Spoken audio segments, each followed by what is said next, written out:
Okay, so now I'm going to add the 3 7/8. I'm starting on that bottom bend because that thing, the Pro Cut-Off cuts off 1.5 inches. So I'm gonna leave that bottom leg right off of my figuring here.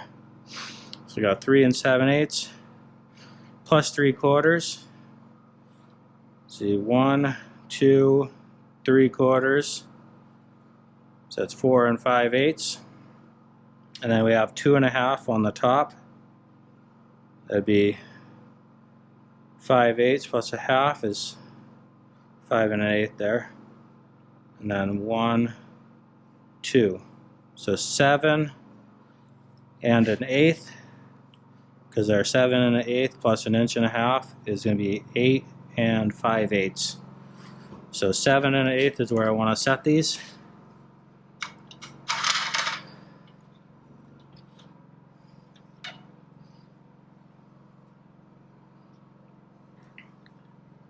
I'll be able to cut it right off there and bend it right up. You'll get to see what I do now when I start bending these. 7 1/8. Right there. Yep. Looking good. All right.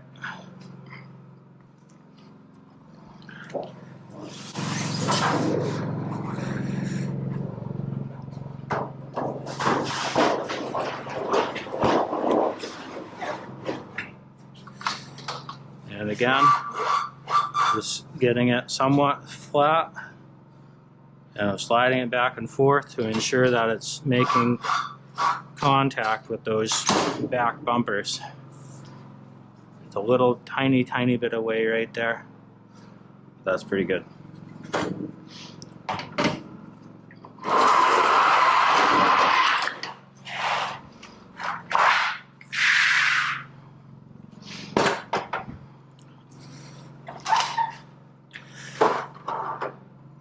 There we are.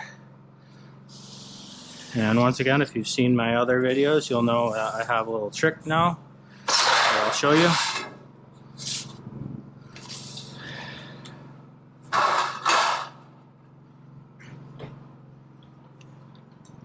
In just a second, you'll see what I'm talking about. 3 7/8, right on right there.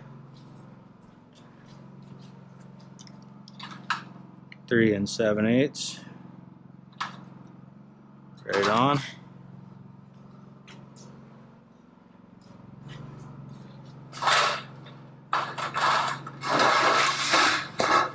And now I'm not going to bend this.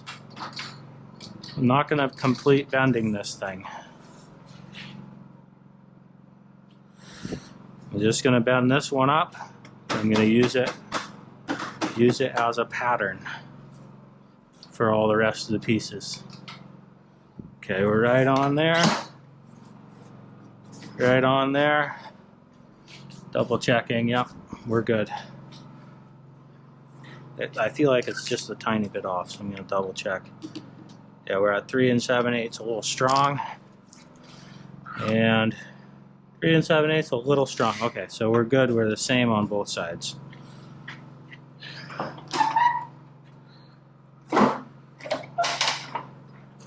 Alright, so made that bend. I'm going to set it aside. That is now our pattern. Now I'm hoping that this thing works out just right, or even a little bit big. I'm going to put this in here and butt it against the back stops. Okay, it's looking like it's a little bit short, so I'll have to cheat it out just a little bit. It's supposed to be basically 1 9/16 because that cutoff wheel actually cuts off like 1 9/16. It's not quite 1.5 inches. That's pretty good right there. And I'm going for that thing. What am I doing? Okay. Now this is what I was talking about as a pattern. Plop that against there. I'm butting against the back, pinching it tight, and just butting it in. I got to come at it with a little bit of speed. And you can see that's right on. Now that's a little bit of a gap. So sometimes it might take a try or two to get it just right. Yeah, that's right on. And that is pretty darn close. So I'm gonna let it go. Sometimes, depending on the piece and how it's bent, it just takes a little bit of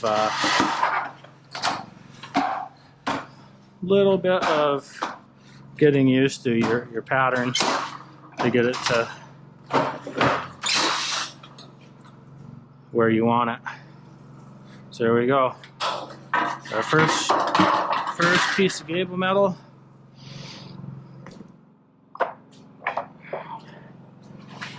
And we just got to repeat that process until we're all out of metal.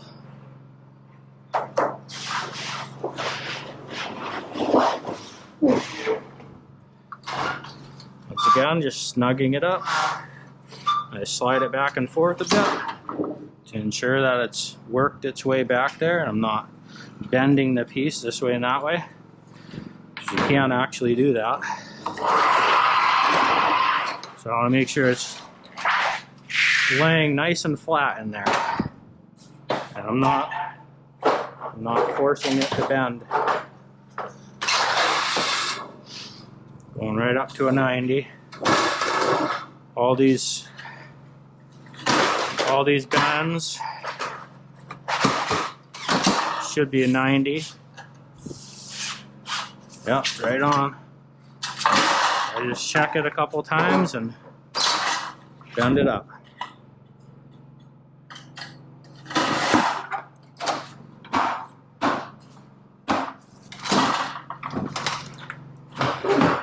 And you probably noticed I don't worry about this 3/4 inch bend because this mechanism is 3/4. As long as you bump the metal in tight and you have that bending mechanism all the way in,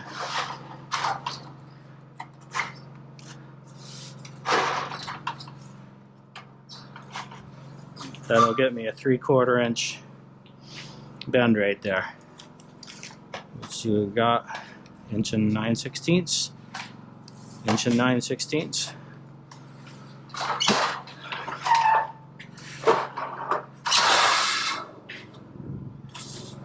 And you know, there's a few different ways to do this.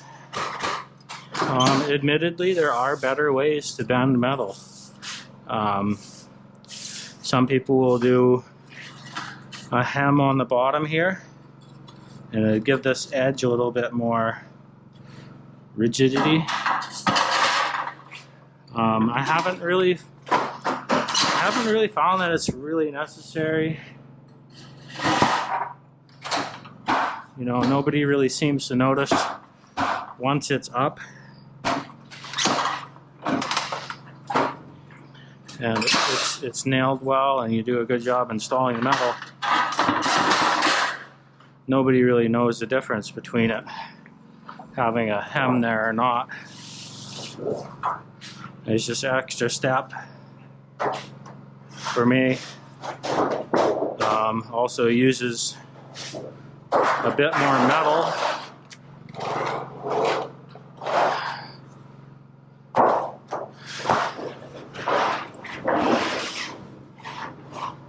So sometimes if you're trying to put a hem on the bottom there, the piece won't be wide enough to do what you want. These it wouldn't have mattered.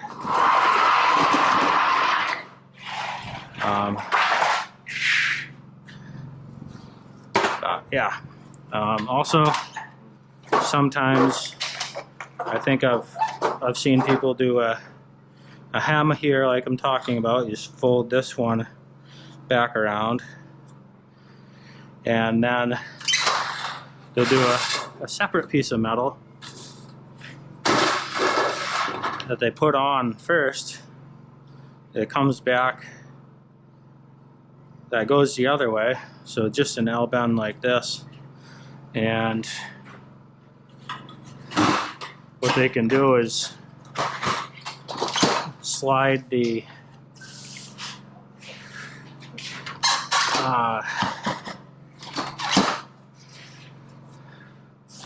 metal in from the end, and then they put all the nails in a different piece. It's kind of hard to explain, but basically, if this is your fascia board,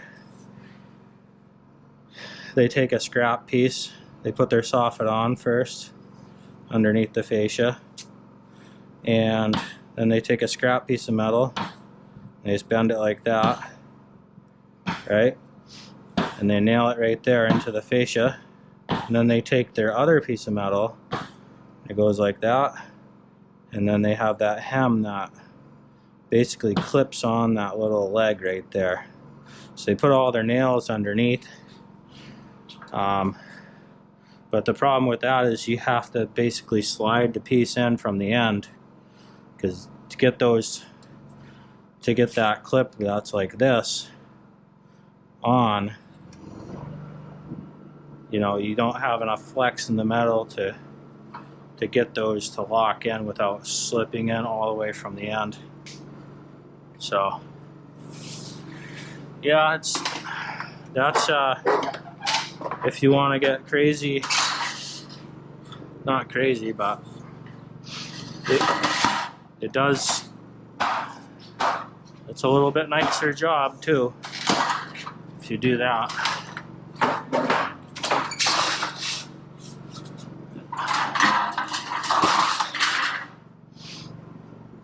Like I said, it's just, for me, the time investment isn't worth it.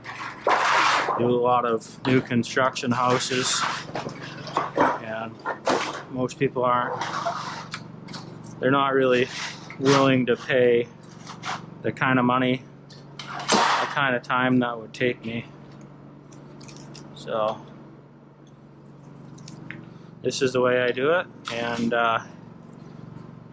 it looks really nice when it's done. Never had anybody complain about my metal work.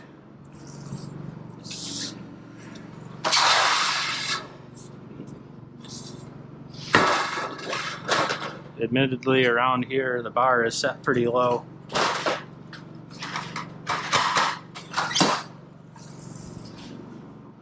For quality.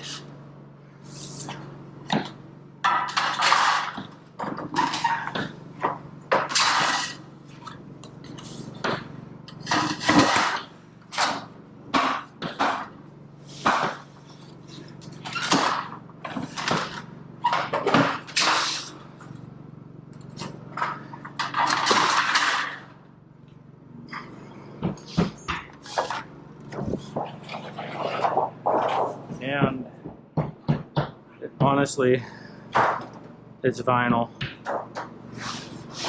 I'm going to do a job that's above the industry standard, and I'm doing it for industry standard prices, or pretty close. If you want really nice work, go to PVC and fiber cement siding.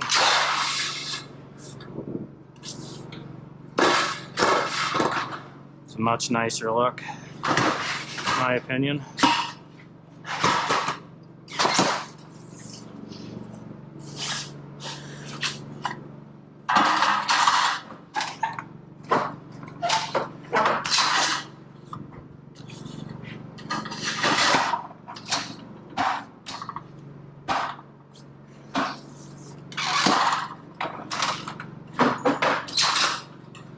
You can probably see, you know, I'm having little variations here and there. but they're pretty well right on. I don't like to have any more than a 1/16 of variations anywhere in metalwork,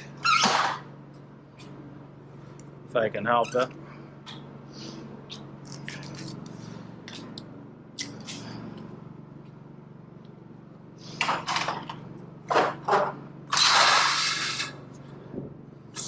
I don't know.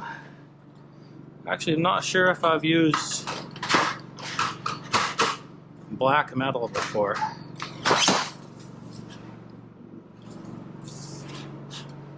I may have done one house. I think the one house that I did do, maybe, with black metal is in this town that I'm in.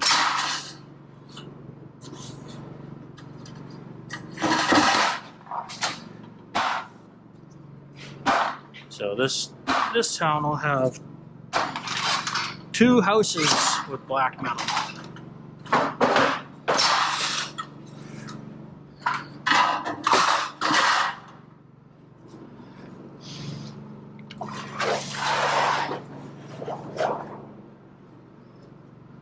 Getting there.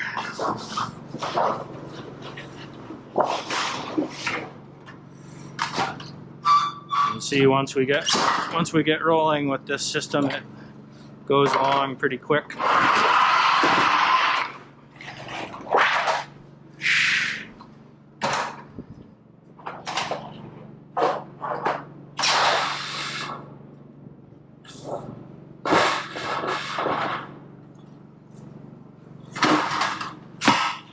It's almost kind of nice when the fascia metal is a little bit bigger and I don't have to go through that extra step of ripping it down before I even start.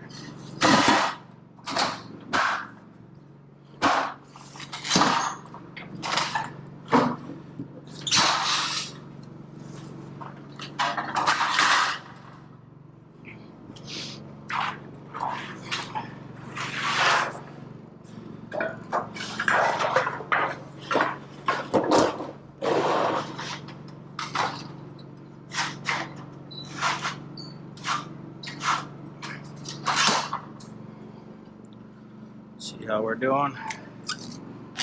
Yep. Right on. Right on.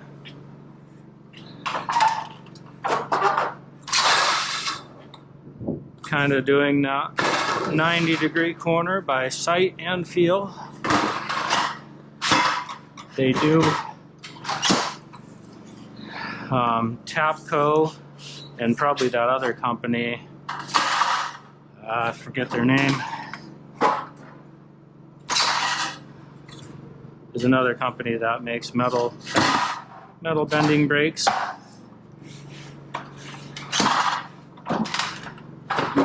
They do have gauge guides that you can hook on the end of the brake, and it'll show you what degree angle you're at. Actually, yeah, I have one in my trailer. I don't think I've ever used it, just because I've just grown really accustomed to doing it by sight. But if you're just getting started out and you want to make sure that you're bending at a 90-degree corner or whatever angle, it's actually not a bad idea to have that gauge guide.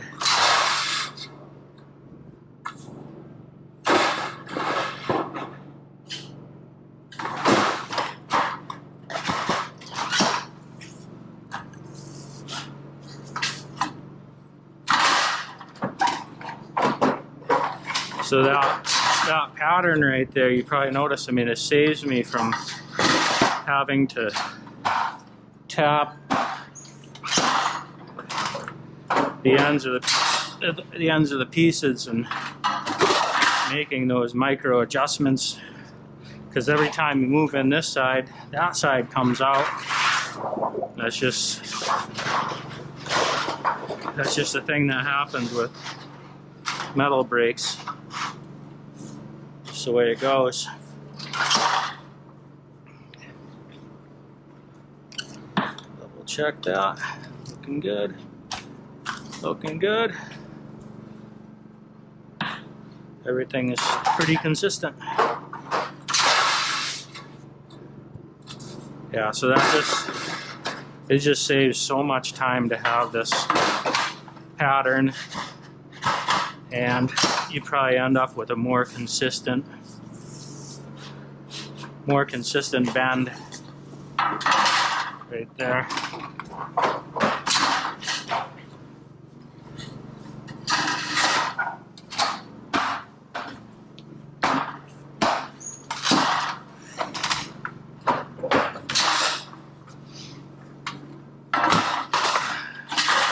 Let's see, this is the last piece here. I had figured I needed 13 pieces overall for all the gable ends. It's gonna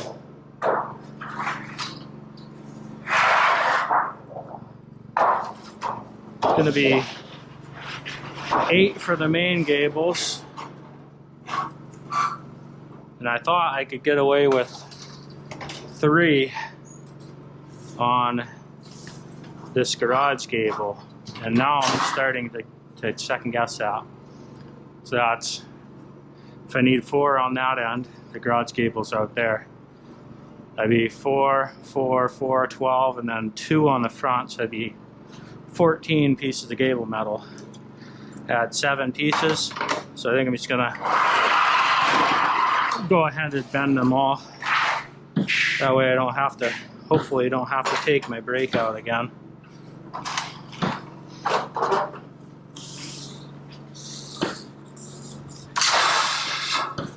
I try to get everything bent the first day on the job usually.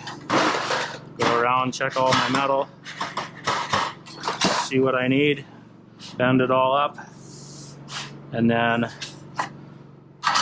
put my brake away, and most of the time it stays away the whole job. I'm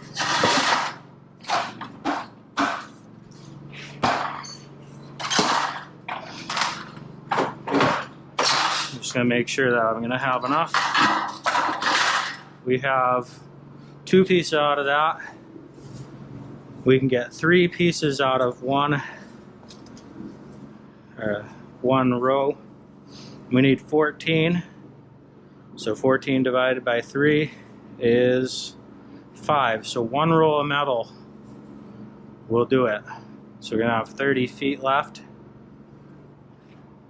and we got bend some boxes, some flat boxes, so we got plenty. It's not gonna hurt anything at all to bend this one up. Alright, I had to switch out the batteries. Yeah, so I was gonna save this one for one of the, what I call the flat pieces of metal. But we have plenty out of the 3 rolls to do it. So, bend this guy up. Once this is bent, then I can finish my pattern.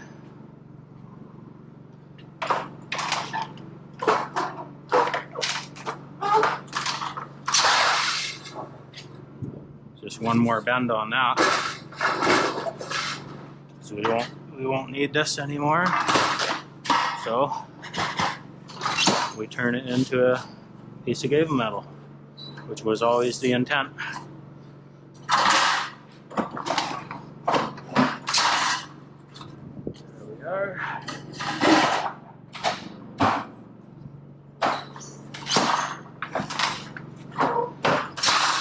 Yeah, some people have their metal brakes set up in their trailers, and yeah, it works for them. This is the last piece. That was our pattern, and there we go. I like to stand these things on end, that way nobody walks on them. Like I've said in the previous video, I've had people step on a whole stack of metal and they wrecked all of them. So there we are.